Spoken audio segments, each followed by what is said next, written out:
tren con destino Desmontando Bulos. Va a efectuar su parada en Vía 1. Ocio News, un viaje por la información.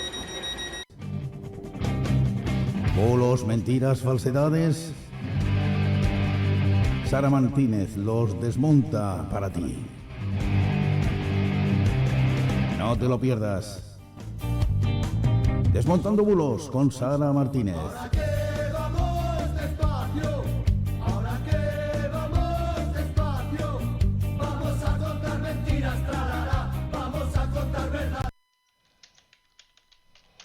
Muy buenas noches y bienvenidos al Desmontando Bulos de hoy. Hoy es jueves 17 de noviembre de 2021. No, 2021, que digo yo, 2022 ya, madre mía, y están mirando la hora y yo voy a decir que son las 9 de la noche y un minuto, las 8 y un minuto en las Islas Canarias. Como siempre, os doy la bienvenida. Contamos hoy con Sara Martínez, que en breve hará su aparición magistral por aquí. Y nada, comentaros solo que vaya semanita, que hemos tenido ahí mucho tema con el tema de la ley, de la aplicación de la ley del solo sí es sí, también con el tema de el misil la bomba o no se sabe muy bien el qué que ha caído en, en,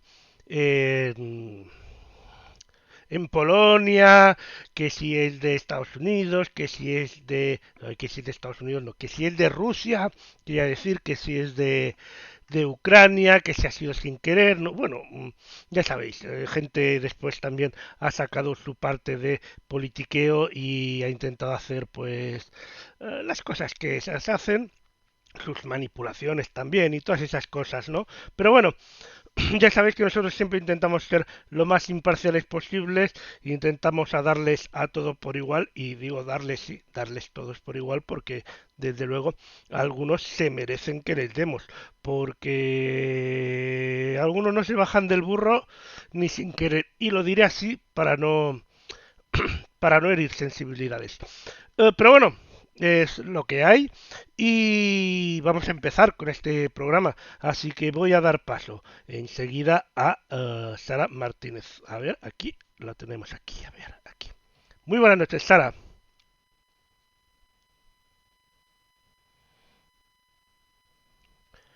Pues a Sara no la oímos ahora mismo, pero enseguida la oiremos. Nada, no, nada que no se pueda solucionar rápidamente haciendo dos clics. A ver, ahora, muy buenas noches, Sara. Pues muy buenas noches, Lorenzo, y a todos aquí. Desgraciadamente, pues un jueves más tenemos que estar casi en medio diferido, yo por lo menos con todos, pero eso sí, nuestra cita con todo lo que significa el bulo, la desinformación, la ciberdelincuencia, pues todo eso que hablamos desde Desmontando Bulos todos los jueves por la noche. Y este tampoco podía faltar. Así que os voy a contar de una forma un poco más resumida, pues todo lo que hemos detectado, lo más importante, o por lo menos lo que nos ha parecido a nosotros más importante durante esta última semana, que no es poco, como siempre. Empezamos, si te parece, Lorenzo, con la ciberdelincuencia. ¿Qué es lo que nos ha llamado más la atención? Pues desgraciadamente que si la semana pasada era el Black Friday, pues estamos ya medio otra vez entrando en esos aniversarios, en esas posibilidades de sorteos, porque tenemos ya también ahí al lado la Navidad. Y nos lo cuenta maldito bulo, maldito timo. En concreto nos habla de un hecho viral en Facebook con una página que se llama Mercadona Fans, en la que se dice que para celebrar el 55 aniversario de Mercadona se enviará una bolsa de regalo especial a cualquiera que comente feliz cumpleaños durante los próximos días. El único requisito que se menciona en la publicación para ganar esa supuesta bolsa especial es escribir feliz cumpleaños en el comentario. Sin embargo, cuando se hace, se nos envía una respuesta automática, igual para todos los usuarios, en la que nos dicen que nuestro regalo casi está procesando y que para completar el proceso de validación tenemos que compartir esa publicación en 10 grupos de Facebook y que así pues en unas 8 horas se comprobará todo y nos mandarán el premio. Es algo muy parecido, estos sorteos fantasmas que ya han ocurrido con otras páginas como Camperizando, de un grupo también de productos alimenticios, y Lidl Fans, muy parecido todo. ¿Qué ocurre? Que además en esta página de Facebook, primero, no hay referencia de las bases del supuesto sorteo, algo que tenemos siempre que mirar si queremos entrar en sorteos que sí que son validados, y que además normalmente después te mandan nuevamente a otras páginas de reciente creación donde nos dicen que tenemos ya que dar otros datos como nuestros datos personales o, como alguna vez ya hemos comentado aquí, que para recibir ese premio pues tenemos que dar unos datos bancarios por el tema de los gastos de transporte, ¿no? La propia página web oficial de Mercadona pues ha asegurado que evidentemente no organiza ningún tipo de promoción o sorteo, ni regala vales de compra, que también alguna vez han sufrido este tipo de ciberdelincuencia, y tampoco cobra, como ya hemos referenciado alguna vez nosotros, ningún gasto sobre entrevistas de trabajo cuando han aparecido supuestas ofertas de trabajo en esta compañía, y que también, desgraciadamente, sabemos que se ha viralizado en Facebook, ¿no? Como bien comenta a maldito Timo Mercadona, hay que tener mucho cuidado con la imagen en este caso de Mercadona en sí, y que, como podemos ver, no tiene nada que ver con esa cuenta de Mercadona Fans, y recomienda que no demos especialmente nuestros datos personales y mucho menos lo que son datos bancarios en cualquiera de estas páginas que evidentemente no son oficiales. Y también otro más que nos hemos encontrado también durante esta semana, pues un post también de Facebook que nos dice que podemos ganar una bolsa de regalo especial de Navidad de Primark. La supuesta promoción sale publicada también en una página llamada Primark Fans, y para supuestamente conseguir esa bolsa tenemos que compartir y comentar la publicación también durante los próximos días de noviembre. Es una supuesta oferta que no tiene ninguna relación con la entidad corporativa de esta tienda de ropa, y si seguimos los pasos que nos indican al final, como no, llegamos al famoso formulario donde tenemos que dejar nuestros datos personales para participar en ese supuesto sorteo. La página, como podéis imaginar, utiliza la imagen de Primark, su logotipo, fotos del establecimiento, etc. Pero, como os decíamos, pues no tiene nada que ver con la página oficial de Primark en esta red social, que es facebook.com/Primark. Además de pedir este tipo de cosas, pues también te da luego un tiempo de 48 horas para confirmarlo, y en cambio luego en una publicación posterior pues efectivamente te pide ese registro en una página donde a partir de ahí pues te pide los datos, y al final del todo sí que te va aclarando que lo que puedes ganar es una tarjeta de regalo de 300 euros de H&M, o sea que va cambiando, es decir, muy poco seguro. Así que mirar siempre las direcciones, cualquier sorteo tiene que tener sus bases para participar publicadas, y especialmente en este tiempo que vamos ya de cara a la Navidad, donde se incrementan evidentemente las compras, el consumo. Ojo, porque lo vamos a tener todos los días hasta final de año, para hacer un buen fin de año, vaya por Dios.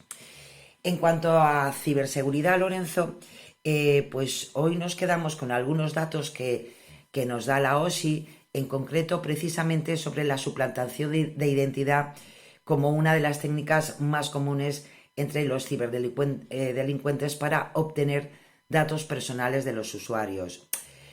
Nos analizan muy bien en esta semana, en uno de sus artículos, un típico caso muy común, que es el email spoofing, y de alguna manera nos dan una serie de recomendaciones. Ahí es cierto que todos los días hay miles de correos fraudulentos que se envían por correo electrónico. Y es verdad también que la mayoría son detenidos por los filtros que tenemos anti-spam, pero también es verdad que muchos terminan llegando a la bandeja de entrada de nuestros correos electrónicos. Existen varios elementos en los que nos podemos fijar para identificar este tipo de ataques, y uno de los más recomendables es comprobar, como podéis imaginar, el remitente del correo.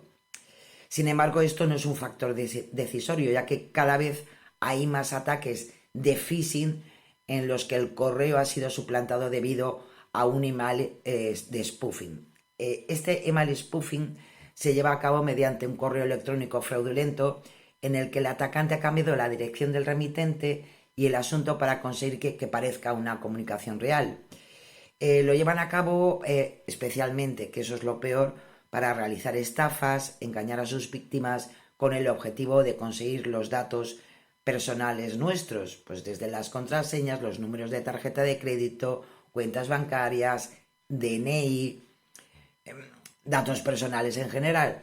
Y evidentemente el objetivo pues, es conseguir un beneficio económico. Por eso la OSI, además de decirnos que, ojo, que podemos ser víctima directa o indirecta, pues que tengamos en cuenta especialmente la identificación de ese tipo de correo. Hay que mirar los datos relativos al emisor y receptor. Si hay cualquier cambio es mejor no hacer ni caso. Los servidores de correo intermedios por los que el mensaje ha pasado desde que se envió, que a veces podemos ver que ahí hay un salto que no es directo, y el cliente del correo utilizado para enviar el email, que también es un elemento a tener en cuenta. Y un elemento también interesante es ver la fecha de envío y recepción. Cuando hay una variación bastante importante, igual vale la pena no hacerle mucho caso a ese correo electrónico, y en tal caso, como siempre decimos, ante la duda, no cuesta nada ir a quien sí que originariamente es nuestro contacto en correo electrónico y pedirle una explicación si ellos han mandado ese correo. Así que ojito con este tipo de cosas también, porque desgraciadamente se está incrementando diariamente este tipo de ataques con correos fraudulentos, que al final el objetivo es ese beneficio económico y por tanto ese intento de phishing. Precisamente en cuanto a los consejos que siempre os queremos traer de la mano de INCIBE y de OSI, os traemos un vídeo sobre lo que es un ciberdelincuente, que nos da un poco las pistas de cómo las empresas, las personas privadas, pues descuidamos este tipo de cuestiones para que en tal caso no caigamos en la trampa. Son pequeñas recomendaciones que posiblemente a lo mejor pues nos vienen bien en nuestro día a día. Te dejo un momentito con ese vídeo, os dejo ahí y luego volvemos con Lorenzo aquí. Pues vamos a ese vídeo, ahí lo tenemos.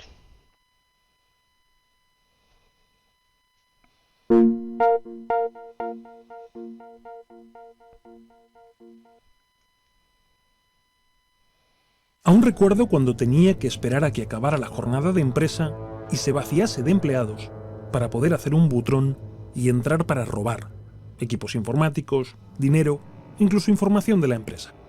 Pero desde que me mudé a Internet para mis actividades delictivas, es mucho más fácil robar información corporativa para solicitar un rescate por ella.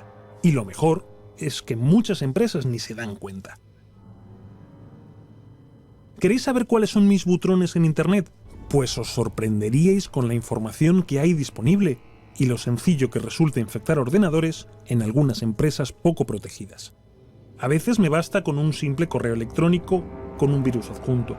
Una vez infectado, puedo instalar troyanos, hacerme transferencias bancarias desde el departamento financiero o robar información para revenderla, con lo sencillo que es instalar un antivirus y mantener los equipos actualizados. Casi nunca tengo que esforzarme demasiado. Solo tengo que encontrar algún incauto que pinche un enlace que no debe, ejecute un crack para ese programa que acaba de descargar y que su departamento de sistemas no le instala, o que introduzca sus credenciales en una página web falsa que le mandé por correo electrónico. Me facilita mucho el trabajo el que la concienciación en ciberseguridad sea algo tan escaso en las organizaciones. Muchas veces instalan aplicaciones en el servidor web, las exponen a Internet sin darse cuenta de que es necesario aplicar parches y mantenerlas actualizadas, cambiar la contraseña por defecto o el directorio que contiene los ficheros de configuración con la clave de la base de datos. Gracias a esas torpezas, puedo entrar hasta la cocina sin que nadie se dé cuenta. Me encantan los encargos de personas que quieren espiar los teléfonos móviles de sus parejas o de algún directivo de alguna empresa. Inspecciono el correo corporativo de su propietario, copio la información que tiene almacenada, reviso las claves almacenadas en los cachés e incluso sus fotos personales, con lo sencillo que sería utilizar una clave de acceso y cifrar los dispositivos. Cuando llego a un hotel, pongo en marcha una wifi pirata para ver a quién cazo. No tardo en recibir conexiones de directivos y empleados. Así, capturo toda la información que transmiten, personal y profesional. Seguro que no saben lo peligroso que puede ser conectarse a wifis desconocidas. Quizás algún día se den cuenta y se me acabe el chollo, pero mientras tanto... Otra de las cosas que me fascina es cuando me encargan robar información confidencial de empresas. Llamar por teléfono a algún empleado y hacerme pasar por técnico de informática de la compañía. A veces el incauto me da su usuario y su contraseña y me deja el control del equipo, mientras se baja a tomar un café. ¿Nadie les ha enseñado que las claves son personales e intransferibles? ¿Y si os cuento que hay personas que piensan que su nombre, seguido de su fecha de nacimiento, es difícil de adivinar? Otras creen que 6 letras consecutivas en el teclado es una buena opción como clave. Si supiesen que tengo herramientas para probar miles de contraseñas por segundo, supongo que aprenderían a utilizar claves largas y que incluyan minúsculas, mayúsculas, símbolos y números. Internet es un lugar genial para nosotros los ciberdelincuentes, con los usuarios imprudentes o temerarios, de empresas que no se preocupan de su seguridad o que ni siquiera se les pasa por la cabeza aplicar medidas. Que sigan así, nos estamos haciendo ricos a su costa.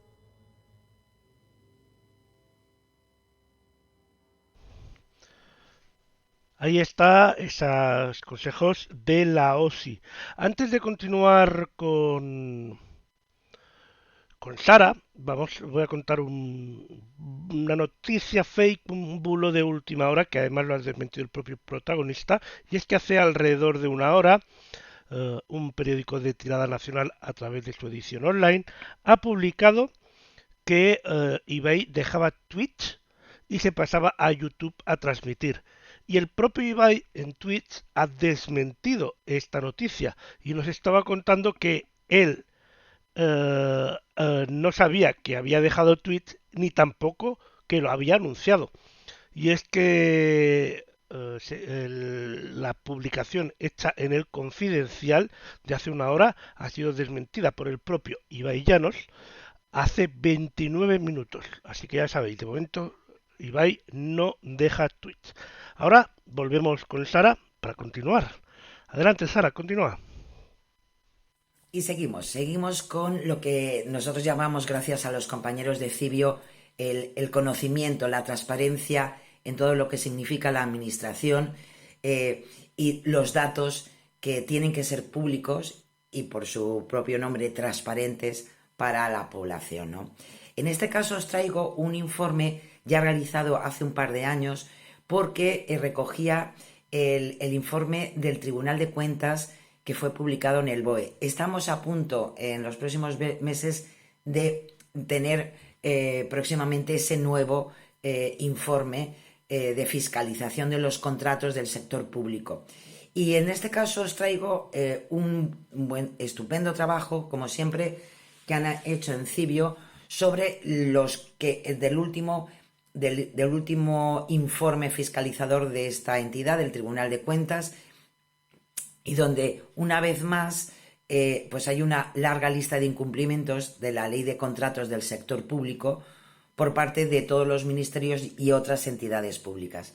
La mayoría tiene que ver con la falta de información y justificación de las decisiones tomadas, lo que frena evidentemente la transparencia, la competencia y la rendición de cuentas. En concreto, de los 40.730 contratos adjudicados por el Estado en el 2012, el Tribunal de Cuentas recibió para su fiscalización 1.383 expedientes. Se trata de contratos que superan ciertos umbrales, claro, más de 600.000 euros en obras y concesiones, más de 450.000 en suministros y más de 150.000 en servicios. Pese a que los contratos más altos tienen o unas obligaciones de transparencia, concurrencia e igualdad mayores, las irregularidades detectadas son masivas. Ni uno de los ministerios analizados sale limpio del análisis. Pero claro, también es verdad que el Tribunal de Cuentas tampoco ha analizado los 1.383 expedientes remitidos. De ellos solamente un 27,3%, que tampoco es que hayan hecho un trabajo muy amplio, lo que supone que al final de todos esos solamente han estudiado y analizado 377, y más que nada por criterios de que sean de especial interés, por la cuantía, por el procedimiento, etc. ¿Cuáles son las, entre comillas, ilegalidades detectadas por el Tribunal de Cuentas, que además se repite en el tiempo? Pues especialmente falta de justificación del uso del procedimiento negociado, ya que en muchos casos no queda claro por qué se opta por este sistema y no por el concurso abierto, que según la propia ley debe ser el método ordinario de adjudicación. Otra de las cuestiones, uso de las características de la empresa como criterios de adjudicación, lo que limita evidentemente la competencia y hace pensar en pliegos redactados a medida. También falta de precisión de los criterios de adjudicación, como cuando se conceden puntos por mejoras, sin especificar qué tipo de mejoras serán evaluadas y en qué proporción, lo que puede dar pie a la arbitrariedad en la concesión.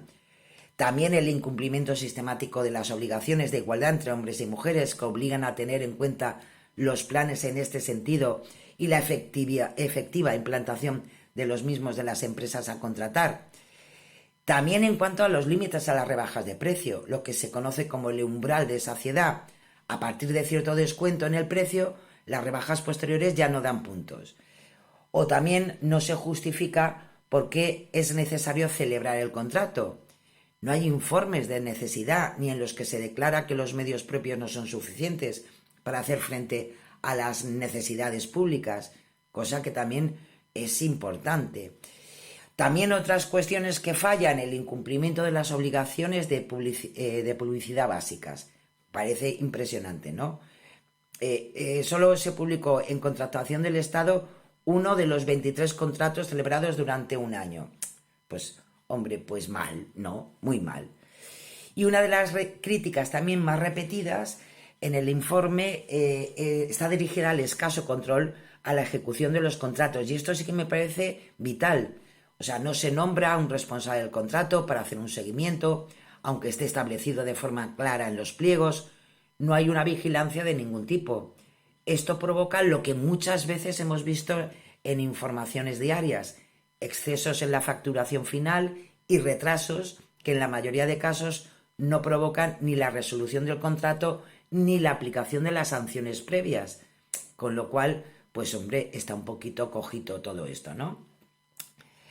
Es decir, todas estas, el problema de todo esto, pues sí, lanza muchas propuestas de mejora, pero pese a las continuas ilegalidades cometidas, tampoco es verdad que el Tribunal de Cuentas no plantea el establecimiento de ningún tipo de sanción.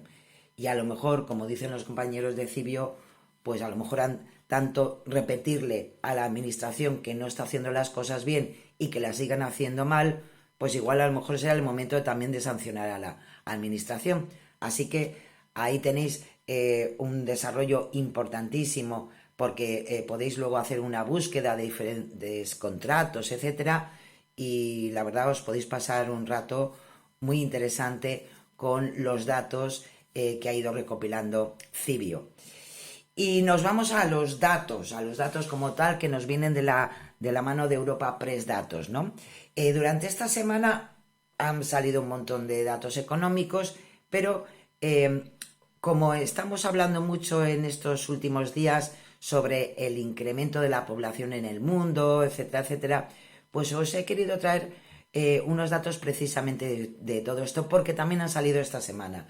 Nos encontramos con diferentes datos sobre nacimientos y defunciones desde 1941 hasta ahora, que posiblemente ahora Lorenzo os lo está poniendo, y llama la atención, veis ese pico en 1964, con el mayor índice de nacimientos en aquellas, ya sabéis, el baby boom, 668.000, más de 668.000, y defunciones menos de 275.000. Si nos fijamos en los últimos datos que tenemos del 21, arrojan un número de nacimientos de casi la mitad. No, pasa un poquito de los 337.000. Y también en defunciones, pues sobrepasan los 450.000. Es decir, duplicamos o nos vamos a la mitad de una u otra cosa. Es verdad que en el 64 pues había bastante gente de lo que es la edad media, ¿no? Y bastante menos personas mayores, pero la verdad que las diferencias son interesantes.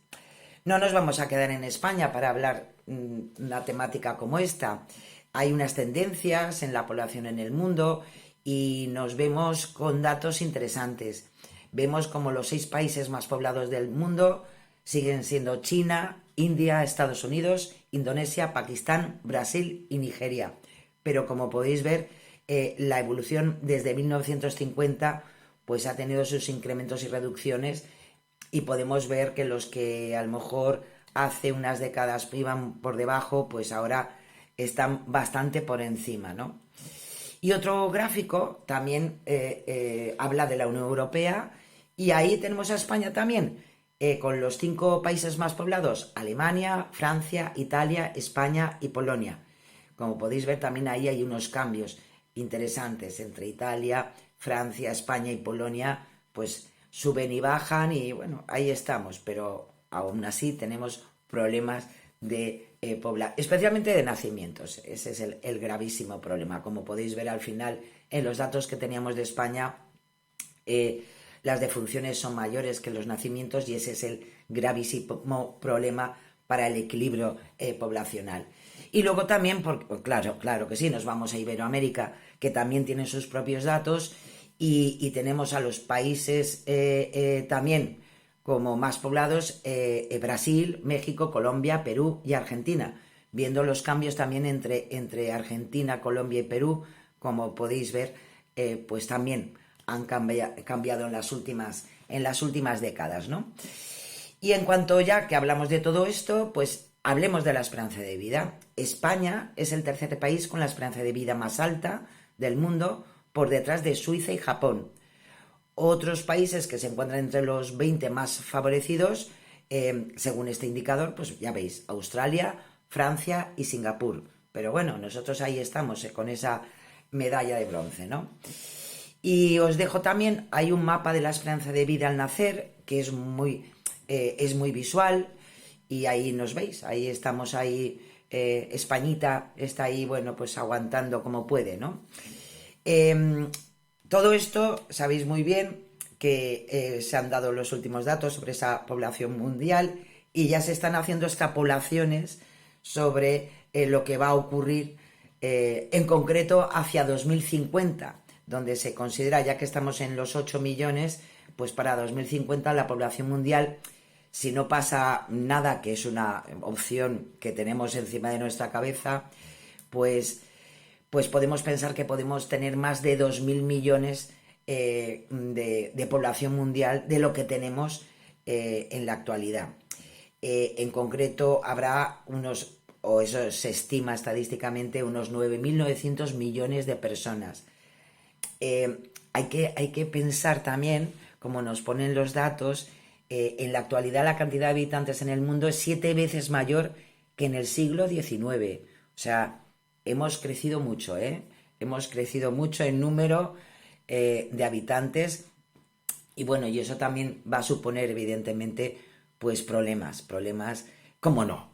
Problemas para el futuro, para que haya un equilibrio de calidad de vida, de solidaridad entre países, porque evidentemente unos crecerán más que otros y esa sobrepoblación, mejor dicho, pues también tiene sus problemas, ¿no?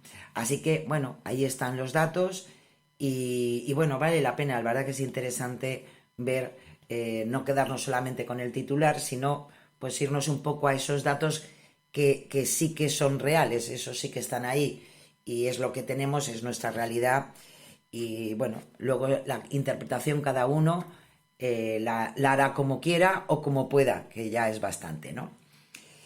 Y si te parece, Lorenzo, pues pasamos ya a nuestra sección de desinformaciones y bulos, que gracias a nuestros verificadores españoles, pues tenemos todos los días en sus propias aplicaciones y de las que nosotros hemos recogido estos que os vamos a contar.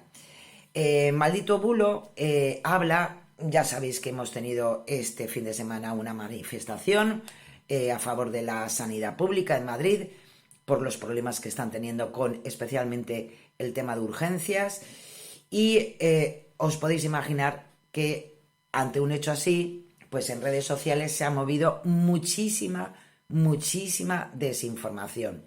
Hay que reconocer que en este caso también han ayudado mucho el ámbito político, que han retuiteado cosas, por ejemplo, que no tenían ninguna realidad.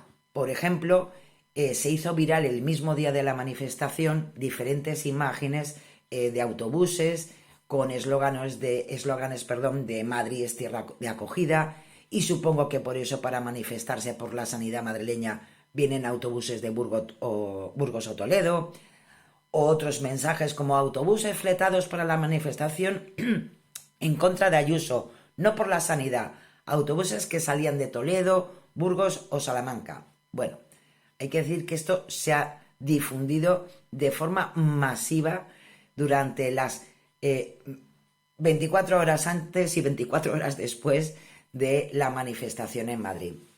Maldita.es ha hecho un trabajazo increíble para verificar todos esos datos y esas imágenes y en concreto pues se llevan alguna que otra sorpresa. Por ejemplo, hay una imagen que corresponde a una empresa de autobuses, Demetrio Álvarez, y se puede observar además el prefijo 925, por tanto, corresponde a la provincia de Toledo.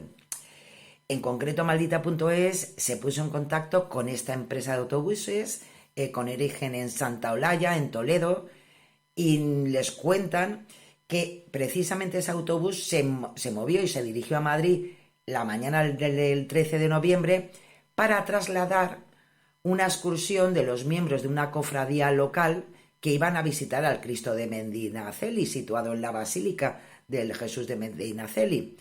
El templo se sitúa en las cercanías del Parque del Retiro y es donde se encontraban aparcados, en este caso, este autobús, ¿no?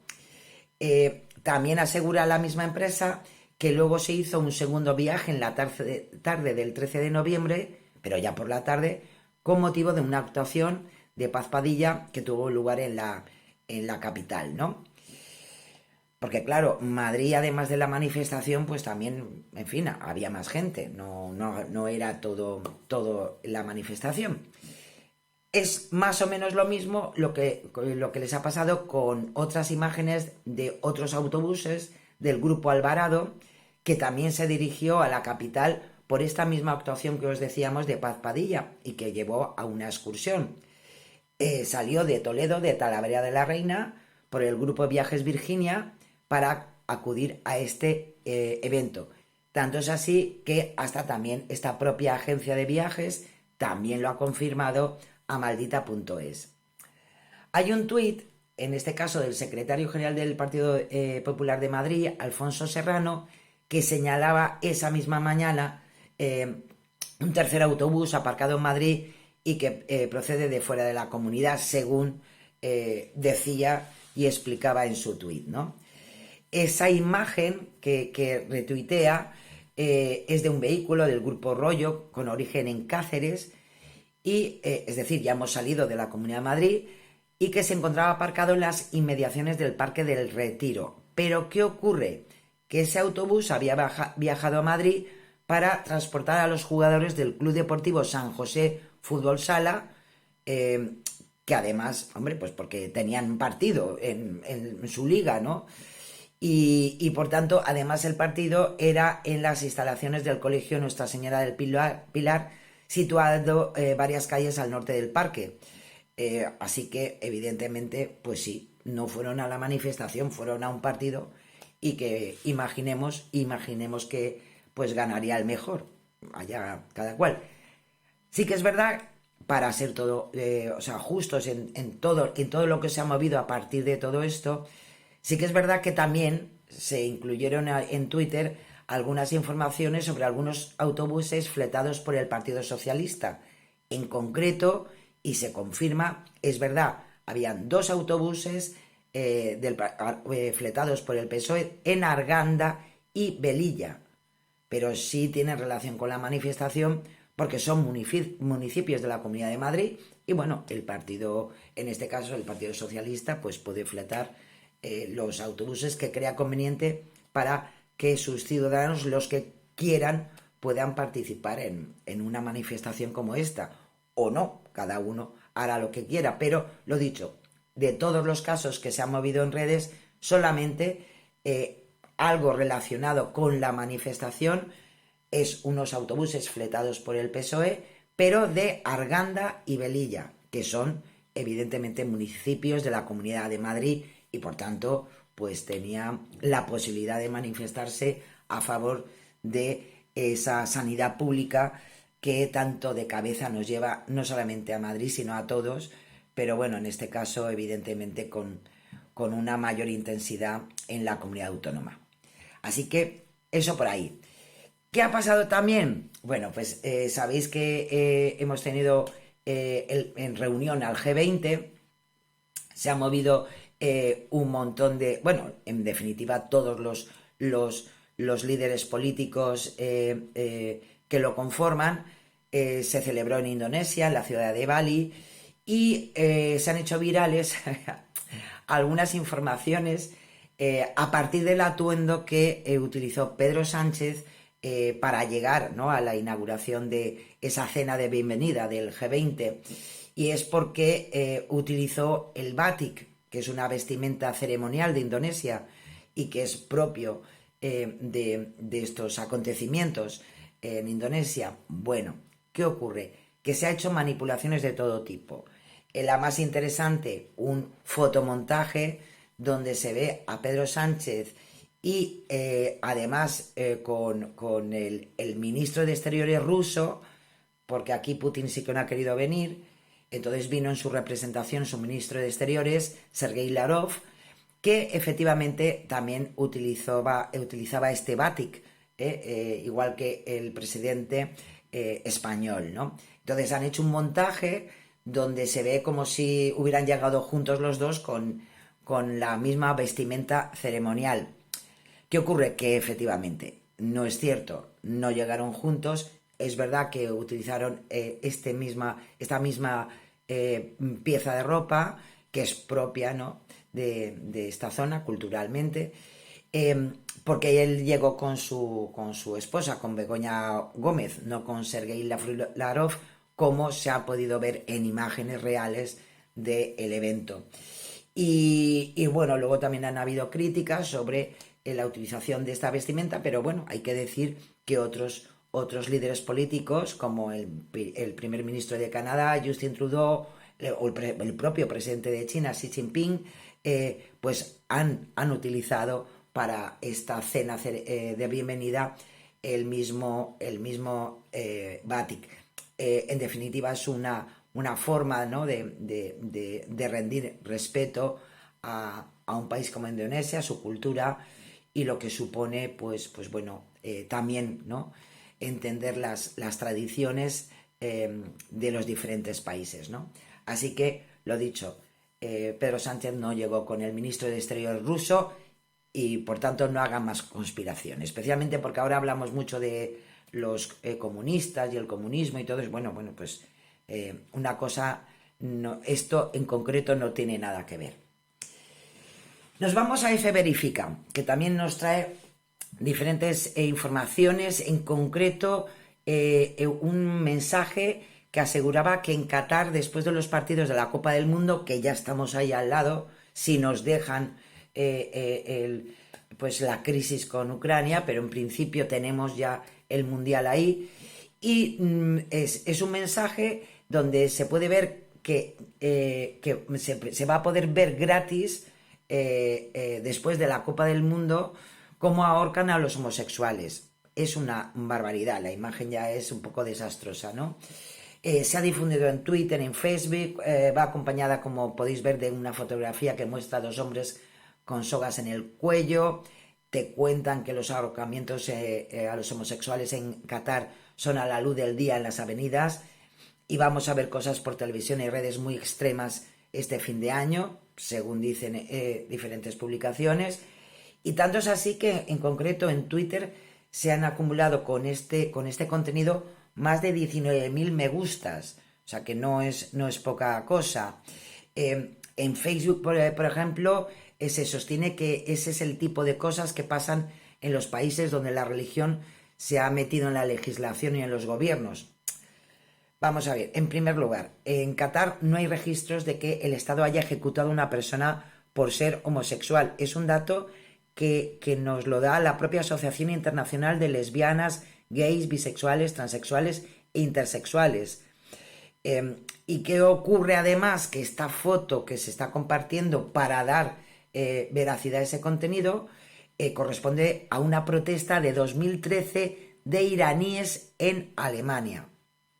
O sea, nada que ver, ni con Qatar, ni con la actualidad, ni con nada. ¿Qué hay que decir? Que el Código Penal catarí, en virtud de su articulado, castiga explícitamente la sodomía con hasta 3 años de prisión. Además, tipifica como delito inducir o seducir a un hombre o a una mujer de cualquier forma a cometer actos ilegales e inmorales, aunque para estos últimos no se aporta una definición. Ese es el problema, como siempre a veces, ¿no? Que al final no se tipifican delitos, pero no se explica concretamente hasta dónde llega ese delito o dónde empieza ese delito. También es cierto que en su articulado del Código Penal establece condenas de 7 años para cualquiera que copule fuera del matrimonio con una mujer o un hombre sin coacción, coerción o engaño.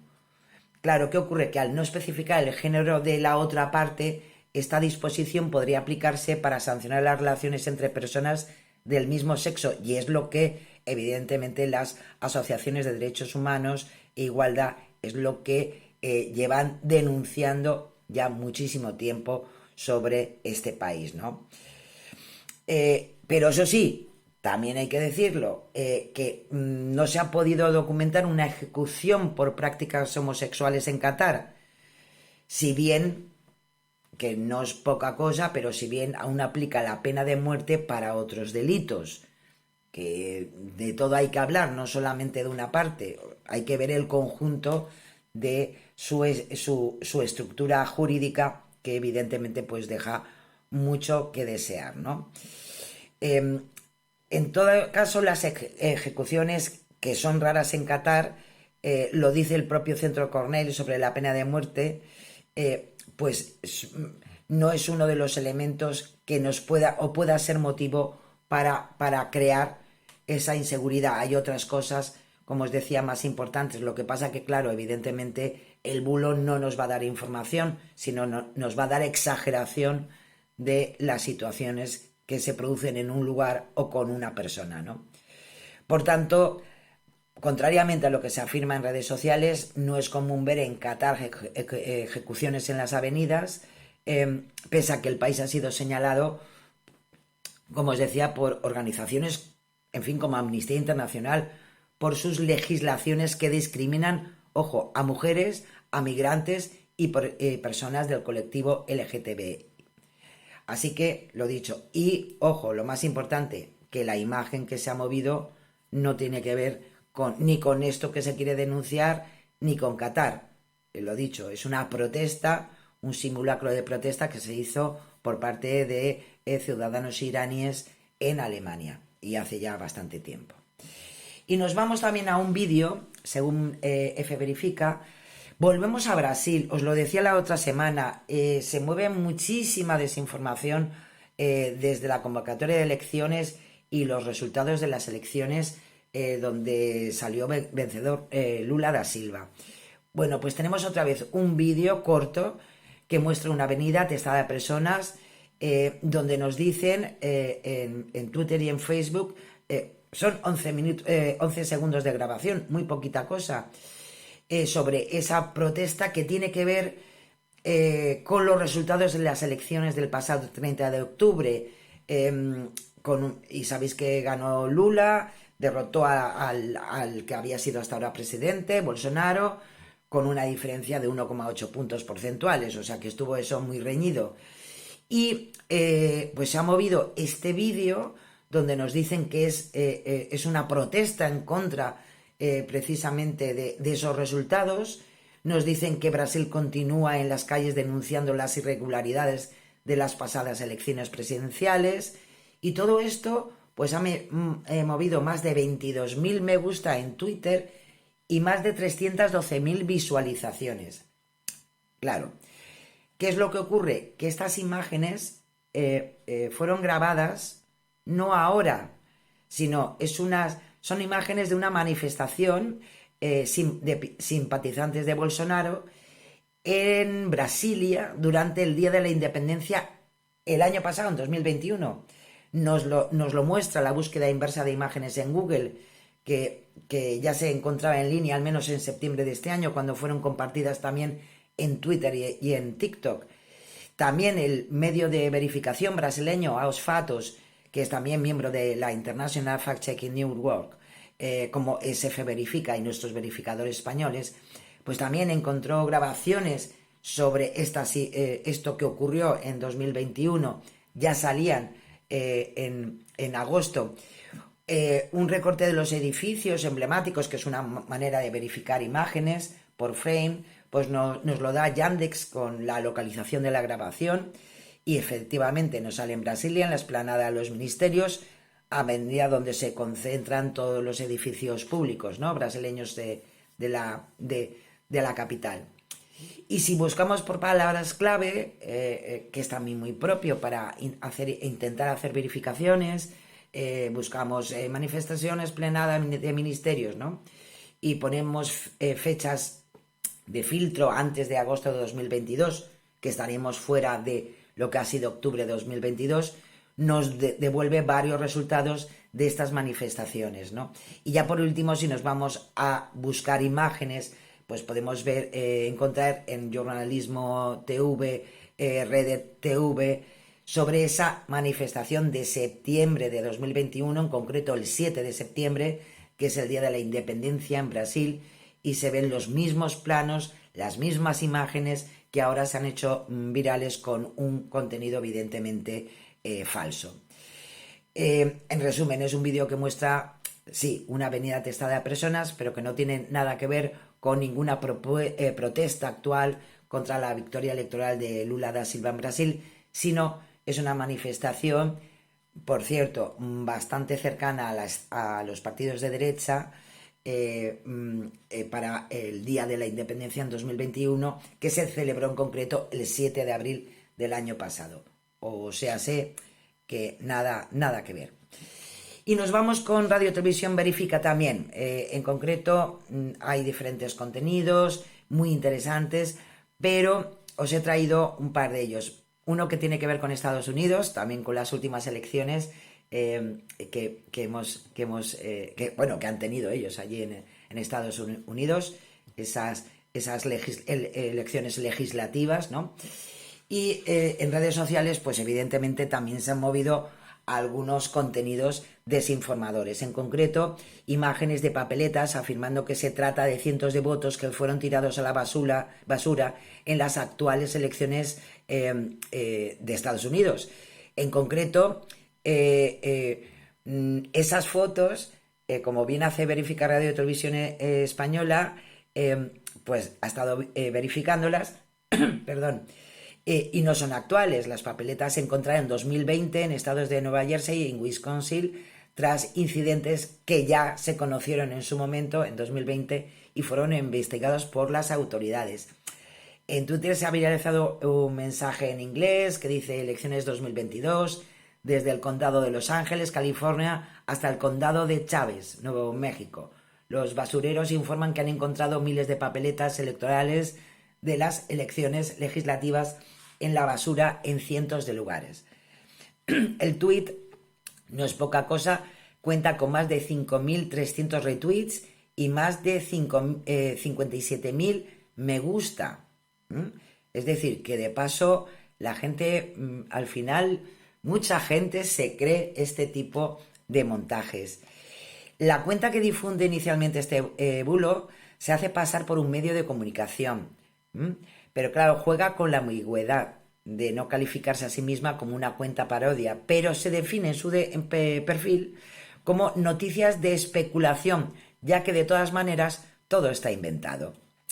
A través de una búsqueda inversa de imagen, pues comprobamos que esas fotografías, como os decía, pues coinciden con publicadas por diferentes medios norteamericanos como BGR o el canal de televisión de CNN, y ambos medios de comunicación afirman que los votos se encontraron en Nueva York durante los comicios de 2020 en Estados Unidos, y podemos verificarlo como que coinciden con los mismos. Bueno, tanto es así que hasta se puede leer en algunos de los votos de dónde son, o sea, no coinciden con las localidades que en este caso nos quieren colar, ¿no?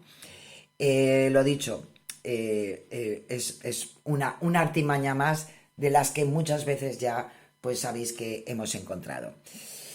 Y otro de los temas que también ha tratado esta semana Verifica Radio y Televisión Española, pues tiene que ver con algo tan interesante como el medio ambiente y el calentamiento global.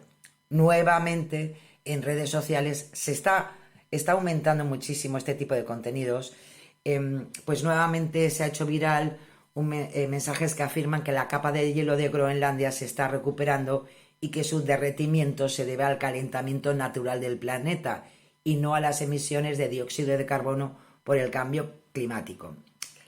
¿Qué ocurre? Os podéis imaginar, primero, es un bulo, es una desinformación, se ha tergiversado un estudio científico que hace referencia a la pérdida de hielo en Groenlandia, pero que en ningún caso desvincula del calentamiento global lo que está ocurriendo en Groenlandia. El mensaje cuenta con más de 2.500 retweets y con más de 3.600 me gusta, y expone que los científicos dicen que la pérdida anterior se debió al calentamiento natural y no a esta emisión de CO2 por el ser humano. Este mensaje enlaza, como os decía, con un artículo de una web que, por cierto, ya la deberíamos conocer porque ya ha desinformado en otras ocasiones con el mismo método. Te cuenta un titular y te da un enlace a un documento, a una web, a un artículo que además no tiene nada que ver al final con el titular que al final se ha hecho viral, y en este caso ha hecho lo mismo, ¿no? También a pesar de todo en Twitter, aunque se ha movido muchísimo, también hay que decir que en Facebook también se ha movido bastante. Como os decía, se trata de una tergiversación del artículo científico, porque en definitiva sí que confirma que la pérdida de hielo en Groenlandia se ha ralentizado en la última década, pero aclara que el resto del Ártico se está calentando debido al cambio climático. Algo que a Verificar Radio y Televisión Española lo ha comentado el propio profesor de investigaciones del CSIC, Fernando Valladares. No es la primera vez que este profesor tiene que salir a explicar este tipo de cosas. Como bien dice, pues no es la primera vez que se difunden estos bulos. donde se niega ese cambio climático, y coincide también que son los mismos que normalmente hablan también de la eficacia de las vacunas contra el coronavirus, que ya sabéis por dónde van todos estos negacionistas. Bueno, el estudio científico publicado en una revista científica que es Nature hace referencia a esa situación de deshielo en Groenlandia en la última década, y sí que expone que el calentamiento de Groenlandia y la pérdida de hielo se ha ralentizado desde principios de la década de 2010, en contraste con el resto del Ártico, pero que esto que está ocurriendo en esta última década, como bien explican los autores, viene a partir del fenómeno meteorológico El Niño, que ha jugado un papel clave en la desaceleración y provocando temperaturas más bajas que en Groenlandia. Con lo cual, es el motivo de esa investigación científica viene por eso, que no es que se haya parado desgraciadamente el problema en Groenlandia, que al final es un problema de todos, sino que sí que ha habido una desaceleración. En concreto, el informe de Portal Polar, que es un servicio danés sobre lo que está ocurriendo a nivel mundial sobre las capas de hielo, y en concreto sobre la capa de hielo de Groenlandia, hay que decir que perdió en 2021 más masa durante la temporada de deshielo que la que ganó durante el invierno. Ese es el terrible problema. Y el propio Centro de Datos Nacional sobre Nieve y Hielo de Estados Unidos, a una hora hace nada, en septiembre de 2022, marcó récords de altas temperaturas con una extensión del derretimiento y pérdida de hielo en Groenlandia muy importante. Hay que acordaros que entre el 1 y el 6 de septiembre hasta tuvo una ola de calor que provocó un importante evento de derretimiento, y eso ha provocado una barbaridad, un derretimiento de 592.000 kilómetros cuadrados de la capa de hielo en Groenlandia. Para hacernos una idea, equivale a una superficie mayor que España. Es uno de los picos que se han producido en los últimos tiempos, en concreto desde el comienzo de registros que tenemos de 1979, con lo cual hablar que ya no hay problema de derretimiento de las capas de hielo en las zonas árticas, o en concreto en Groenlandia, es una verdadera estupidez. Así que ahí os dejo los datos y lo que ha dado de sí en cuanto a la desinformación y los bulos durante esta semana. Yo de todas formas os invito a que todos los días le peguéis un vistazo a las páginas de nuestros verificadores, porque nos cuentan todos los días muchísimas cosas, y además lo más interesante, que nos den datos para que por lo menos nosotros sepamos luego ya pensar cada uno lo que nos dé la gana, pero es lo que hay. Y bueno, ya estamos llegando al final. Nos vamos, como siempre, a nuestro queridísimo fact-checking con nuestros queridos representantes políticos, que como se nota que vienen las vacaciones de Navidad y están acelerando la verborrea muchísimo. Nos vamos, si te parece, Lorenzo, nos vamos con Elías Bendondo. Sabéis que es el coordinador general del Partido Popular. Y ya sabéis también que la ley de educación impulsada por el actual gobierno de coalición y que fue aprobada en 2020, pues ha tenido críticas de todo tipo por el partido de la oposición, por el Partido Popular, y pues si no teníamos bastante con lo que tenemos, pues han vuelto también al objetivo de criticar esta nueva ley educativa, ¿no? También es verdad, pues bueno, siempre hay que tener muchos frentes. En este caso, pues han incluido este también. Y en concreto, Bendondo pues ha criticado los efectos negativos de esta nueva ley y acusó a Pedro Sánchez de ser tramposo, como no, ya que según el Popular utiliza esta reforma para maquillar el fracaso escolar que aumenta en nuestro país. Ese es el tema, ese es el fact-checking. ¿Hay fracaso aumentado en nuestro país, el fracaso escolar? Bueno, Bendondo hace referencia al fracaso escolar, que no es lo mismo que el abandono escolar. Si hablamos con datos que nos puedan venir desde el Ministerio de Educación, como bien realiza en este caso el verificador neutral, ese término de fracaso escolar está en desuso. ¿Por qué? Porque no tiene un indicador oficial. Aunque la cifra más aproximada sería el porcentaje de personas que no alcanzan el título de educación secundaria obligatoria. Ese sería para poder evaluar algo, pero no directamente el fracaso escolar. Por eso no España, sino ningún país habla como referente eso, el fracaso escolar. Lo dicho, no tiene un indicador oficial. Si nos vamos a los datos que sí que podemos tener oficialmente medibles, la tasa, por ejemplo, de personas que al final pues no alcanzaron ese título de educación secundaria obligatorio de la ESO, pues hay que decir que ha sido en 2021 del 5,6%. Es la más baja desde el año 2002, que es el primer año que en este caso el Ministerio de Educación tiene datos contrastados.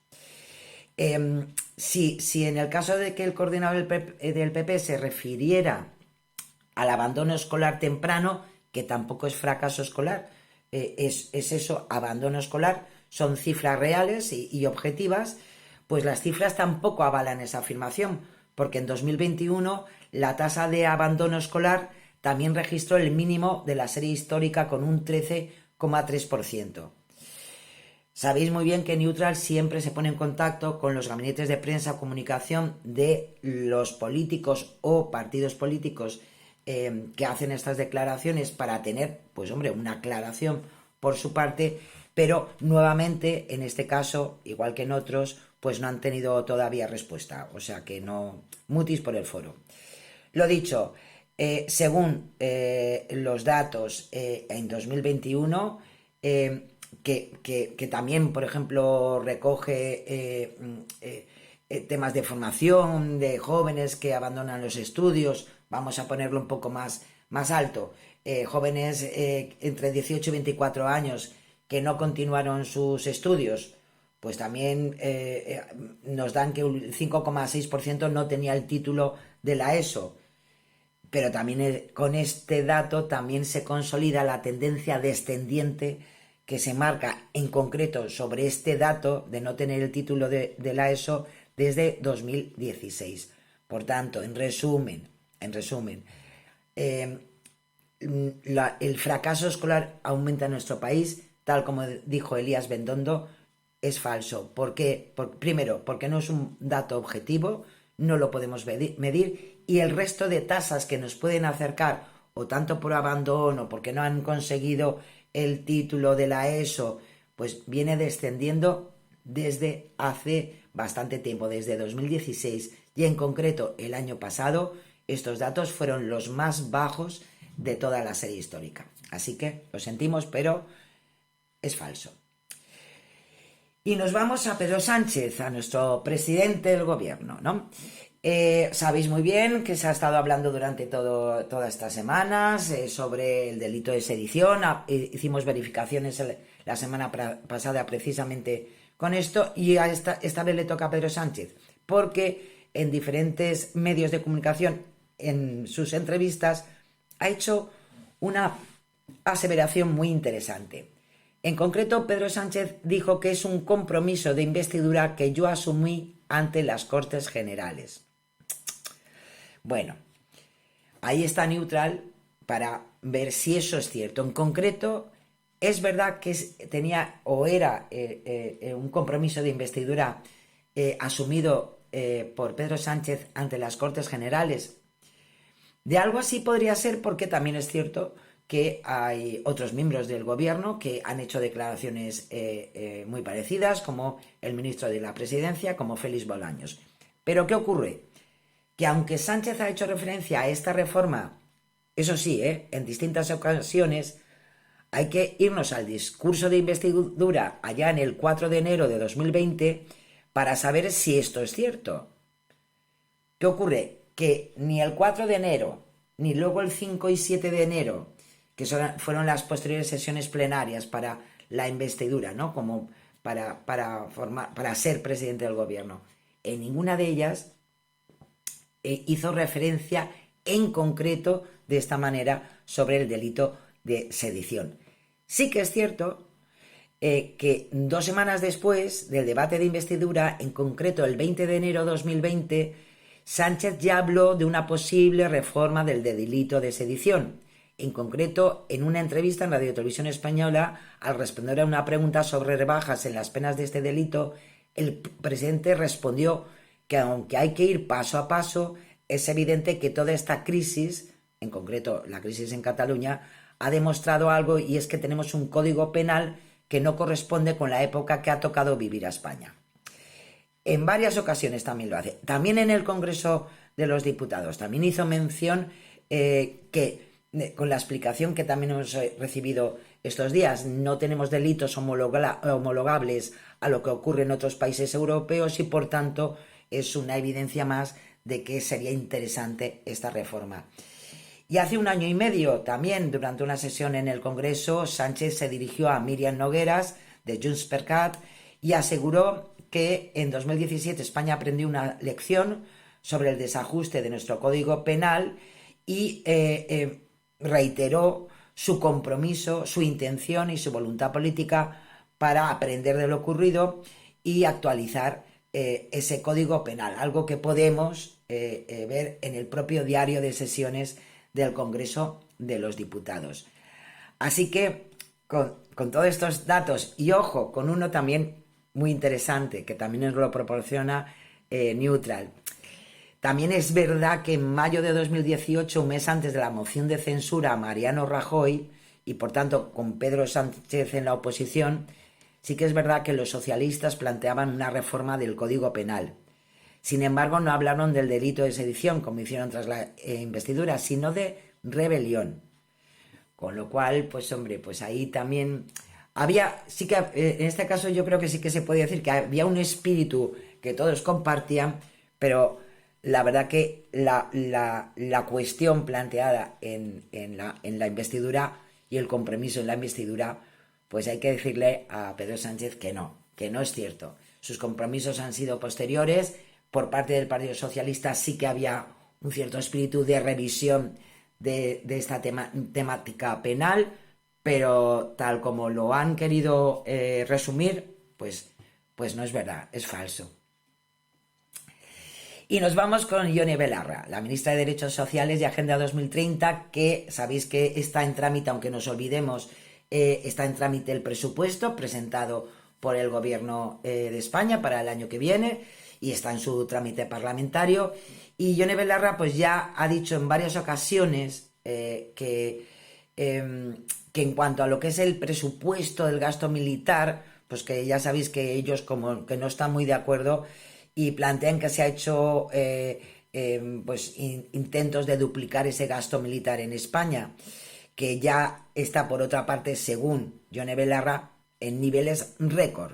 Eso es lo que dijo. ¿Qué ocurre? Que si nos vamos a los datos, nos vamos a Eurostat, el gasto en defensa en España ha pasado de suponer un 1,4 del PIB en 1995, madre mía, ¿cuántos años?, al 0,9 en 2020, que son los datos que en este momento tiene Eurostat. Es decir, ha ido bajando.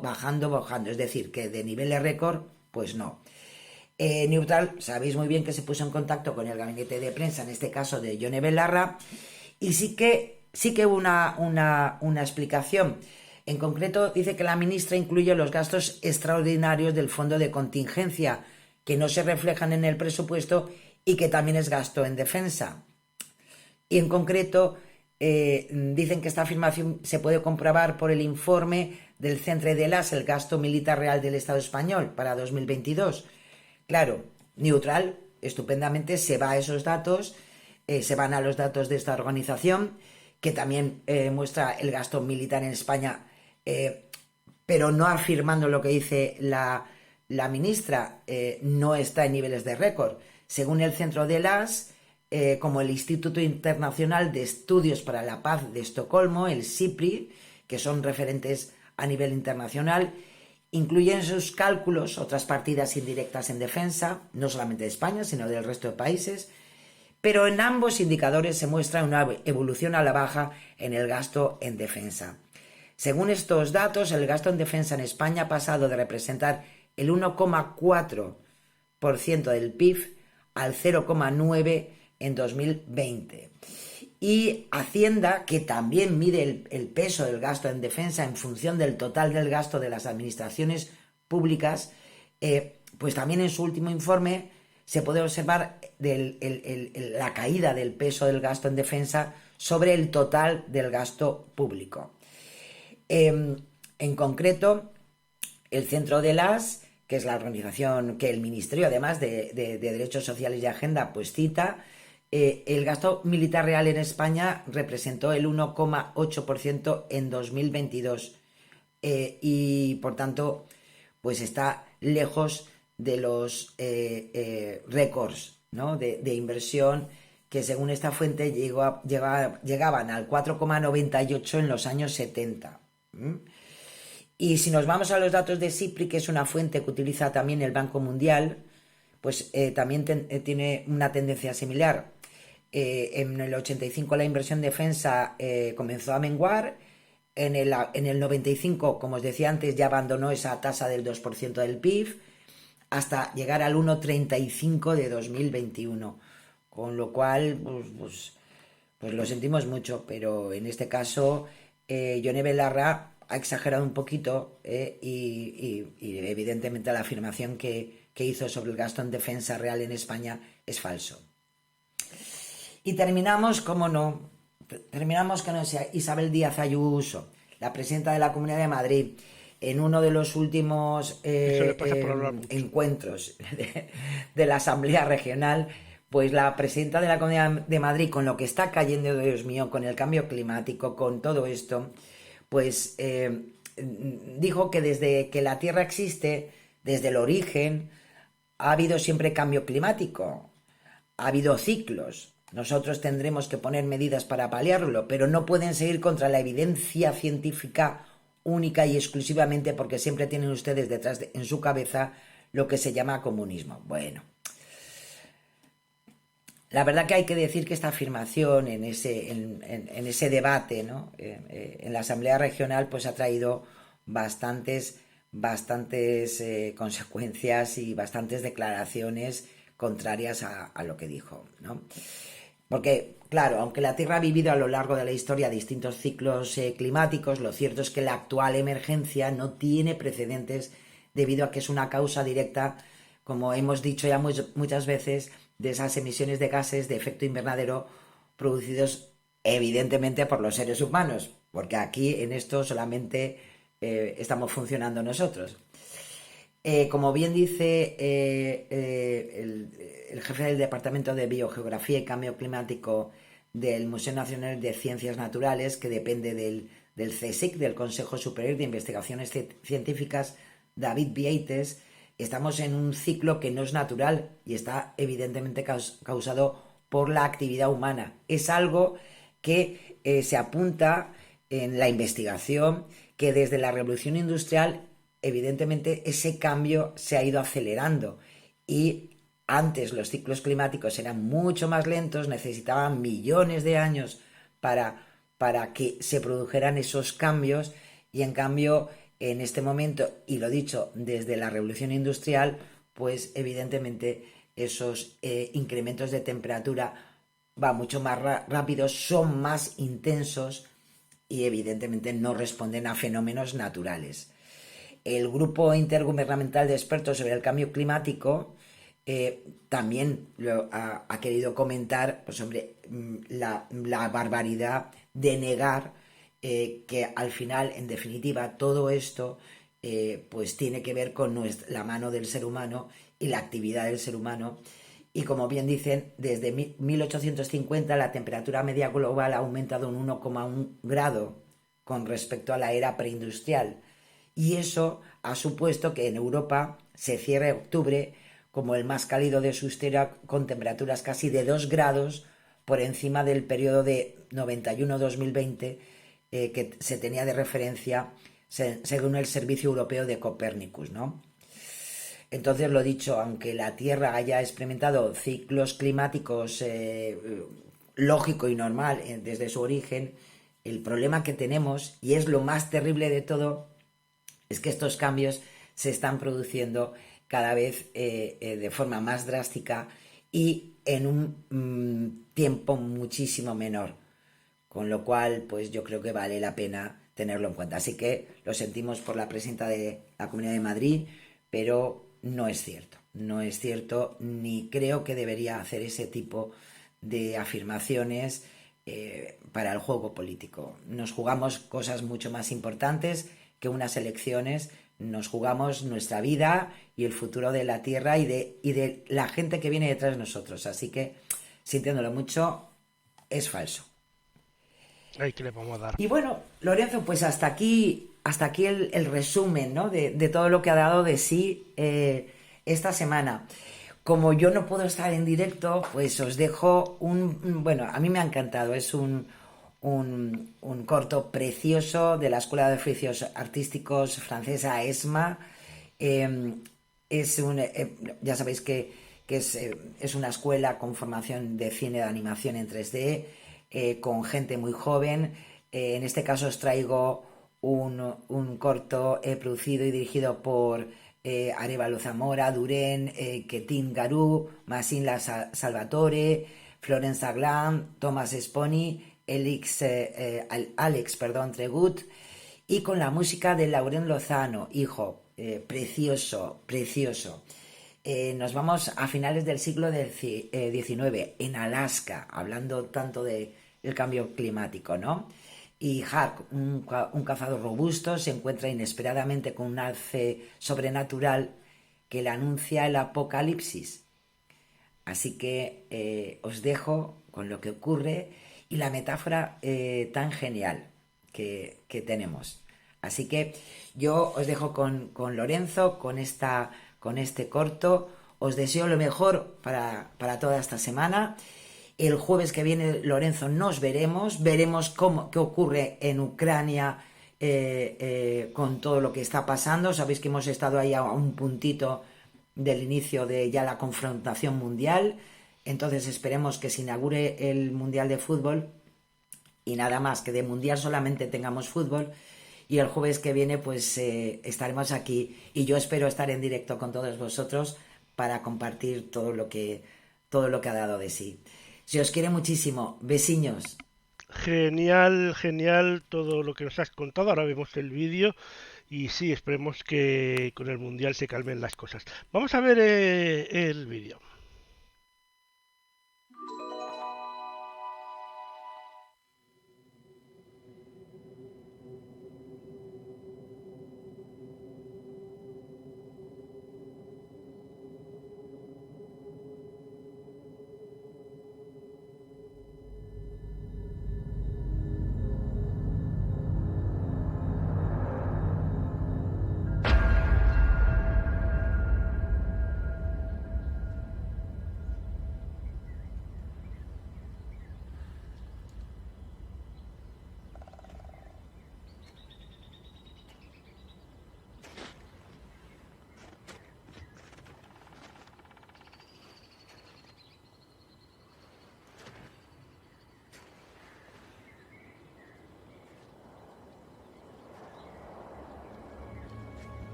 ¡Hostia!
Timothée, je t'avais dit de ne rien toucher. Va m'attendre dans la voiture.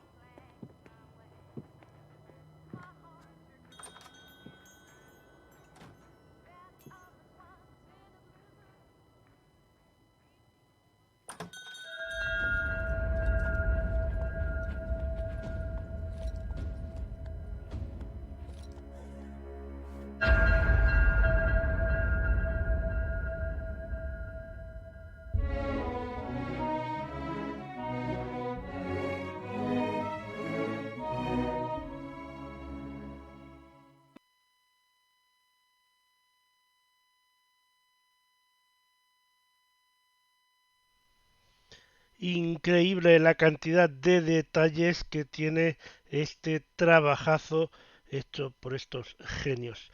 Bueno, hasta aquí el Desmontando Bulos de hoy. Muchas gracias, Sara. Besiños, feliz semana. Os esperamos el jueves que viene con un nuevo Desmontando Bulos. He estado yo muy calladito porque Sara nos estaba contando cosas muy interesantes y hoy he dicho, hoy voy a estar callado porque no me pasa nada. Bueno, feliz semana. Hasta mañana.